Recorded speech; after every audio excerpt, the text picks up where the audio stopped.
प्रेरणादायक हिंदी कहानी श्रवण कुमार कथा। पौराणिक युग में शांतनु नामक अकसिद्ध साधु थे। उनकी पत्नी भी अकसिद्ध धर्म पारायण नारी थी।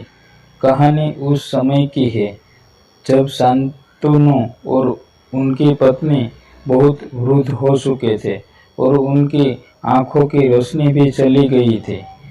इन दोनों का एक पुत्र था जिसका नाम था श्रवण कुमार।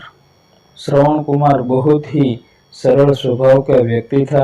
माता पिता के लिए उसके मन में बहुत प्रेम एवं श्रद्धा थी। वो दिन रात अपने माता पिता की सेवा करता था। अपने माता पिता का बच्चों की तरह लालन पालन करता था। उसके माता पिता भी स्वयं को गौरवशाली महसूस करते थे और अपने पुत्र को दिन रात हजारों दुआएं देते थे। कई बार दोनों एक दूसरे से कहते कि हम कितने धन्य हैं कि हमें श्रवण जैसा मातृभक्त पुत्र मिला, जिसने स्वयं के बारे में ना सोचकर अपना पूरा जीवन वृद्ध नेत्रहीन माता पिता की सेवा में लगा दिया। इसकी जगह कोई अन्य होता तो विवाह के बाद केवल स्वयं का हित सोचता और बूढ़े नेत्रहीन माता पिता को कहीं छोड़ आता और खुशी से अपना जीवन व्यापन करता। जब ये बात श्रवण ने सुनी तो उन्हें माता पिता से कहा कि मैं कुछ भी भिन्न नहीं कर रहा हूँ, यह मेरा कर्तव्य है। जब मैं छोटा था तब आपने मुझे इससे भी ज़्यादा अच्छा जीवन दिया और अब मुझे यह सौभाग्य प्राप्त हुआ है कि मैं आपकी सेवा करूं। आप दोनों जो भी इच्छा रखते हैं मुझसे कहे, मैं उन्हें अवश्य पूरा करूंगा। तब शांतनु और उसकी पत्नी कहते हैं, पुत्र श्रवण, हम दोनों की आयु बहुत हो चुकी है। अब जीवन का कोई भरोसा नहीं है। किसी भी समय हमारी आंखें बंद हो सकती है। ऐसे में हमारी एकमात्र इच्छा है, हम तीर्थ यात्रा करना चाहते हैं। क्या तुम हमारी यह इच्छा पूरी कर सकते हो? श्रवण कुमार अपने माता पिता के चरणों को पकड़कर अत्यंत प्रसन्नता के साथ कहते हैं, हाँ पिताश्री, यह तो मेरे लिए परम सौभाग्य की बात होगी कि मैं आप दोनों की इच्छा पूरी करूं। श्रवण अपने माता पिता को तीर्थ करवाने हेतु एक कावड़ तैयार करता है, जिसमें एक तरफ शांतनु एवं दूसरी तरफ उनकी पत्नी बैठती है और कावड़ के डंडे को अपने कंधे पर लादकर यात्रा शुरू करता है। उसके हृदय में माता पिता के प्रति इतना स्नेह है कि उसे उस कावड़ का लेस मात्र भी भार नहीं लगता। अपने पुत्र के इस कार्य से माता पिता का मन प्रसन्नता से भर उठता है और वे पूरे रास्ते अपने पुत्र श्रवण को दुआएं देते चलते हैं। तीर्थ करते समय जब वे तीनों अयोध्या नगरी पहुंचते हैं तब माता पिता श्रवण से कहते हैं कि उन्हें प्यास लगती है। श्रवण कावड़ को जंगल में रखकर हाथ में पत्तों का पात्र बनाकर सरयू नदी से जल लेने जाते हैं। उसी समय उस वन में अयोध्या के राजा दशरथ आखेट पर निकले थे और उस घने वन में वह हिरण को शिकार बनाने के लिए उसके पीछा कर रहे थे। तब ही उन्हें घने जंगल में झाड़ियों के पार सरयू नदी से पानी के हलचल की आवाज आती है।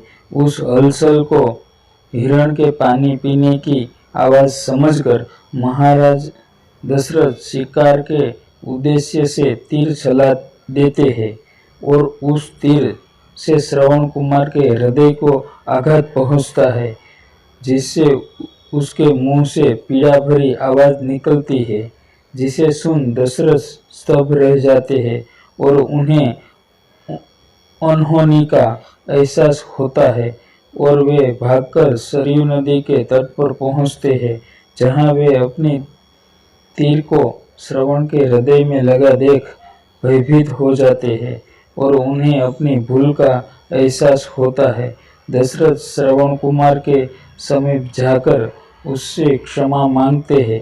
तब अंतिम सांस लेता श्रवण कुमार महाराज दशरथ को अपने वृद्ध नेत्रहीन माता पिता के बारे में बताते हैं और कहता है कि वे प्यासे हैं, उन्हें जाकर पानी पिला दो और उसके बाद उन्हें मेरे बारे में कहना। और इतना कहकर श्रवण कुमार मृत्यु को प्राप्त हो जाते हैं। भारी हृदय के साथ महाराज दशरथ श्रवण के माता पिता के पास पहुंचते हैं और उन्हें पानी पिलाते हैं। माता पिता आश्चर्य से पूछते हैं, उनका पुत्र कहाँ है? वे भले ही नेत्रहीन हो, पर वे दोनों अपने पुत्र को आहट से ही समझ लेते थे। माता पिता के प्रश्नों को सुन महाराज दशरथ उनके शरणों में गिर जाते हैं और बीती घटना को विस्तार से कहते हैं। पुत्र की मृत्यु की खबर सुनकर माता पिता रोने लगते हैं और दशरथ से उन्हें अपने पुत्र के पास ले जाने को कहते हैं। महाराज दशरथ काबड़ उठाकर दोनों माता पिता को श्रवण के शरीर के पास ले जाते हैं। माता पिता बहुत जोर जोर से विलाप करने लगते हैं। उनके विलाप को देख महाराज दशरथ को अत्यंत ग्लानि का आभास होता है और वे अपनी करनी की क्षमा याचना करते हैं। लेकिन दुखी पिता शांतनु महाराज दशरथ को श्राप दे देते हैं कि जिस तरह मैं शांतनु पुत्र वियोग में मरूंगा, उसी प्रकार तुम भी पुत्र वियोग में मरोगे। इतना कहकर दोनों माता पिता अपने शरीर को त्याग मृत्यु को प्राप्त हो जाते हैं।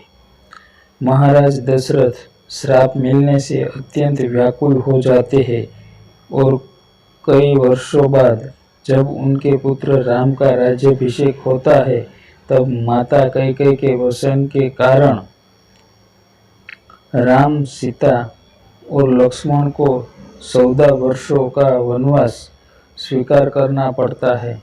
और इस तरफ महाराज दशरथ की मृत्यु भी पुत्र वियोग में होती है। अपने अंतिम दिनों में उन्हें शांतनु के कहे शब्द याद आते हैं और वे राम के वियोग में अपना शरीर त्याग देते हैं।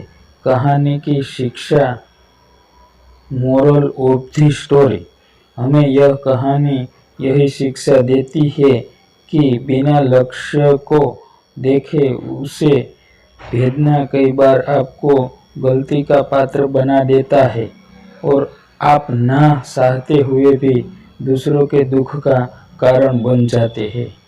यही थी श्रवण कुमार की कहानी। अपनी माता पिता भक्ति के कारण ही श्रवण कुमार पुराणों में जीवित है। श्रवण कुमार सदैव अपनी मातृभक्ति के लिए जाने जाते हैं। उन्हीं की कहानी सुनकर माता पिता अपने बच्चों को संस्कारित करते हैं। रामायण महाकाव्य में ऐसे कई चरित्र हैं जो हमें वास्तविक जीवन के कर्तव्यों का ज्ञान देते हैं और हमें धर्म एवं कर्म का सही मार्गदर्शन देते हैं। ऐसी ही अन्य शिक्षाप्रद कहानियों के लिए हमारे चैनल को सब्सक्राइब करना ना भूलिए। आपको हमारा हिंदी कहानी कैसा लगा, कमेंट बॉक्स में लिखें। साथ ही अपने राय भी दें, जिससे हमें इस दिशा में मार्गदर्शन मिले। जय श्री राम। आभार। Like, share and subscribe our channel.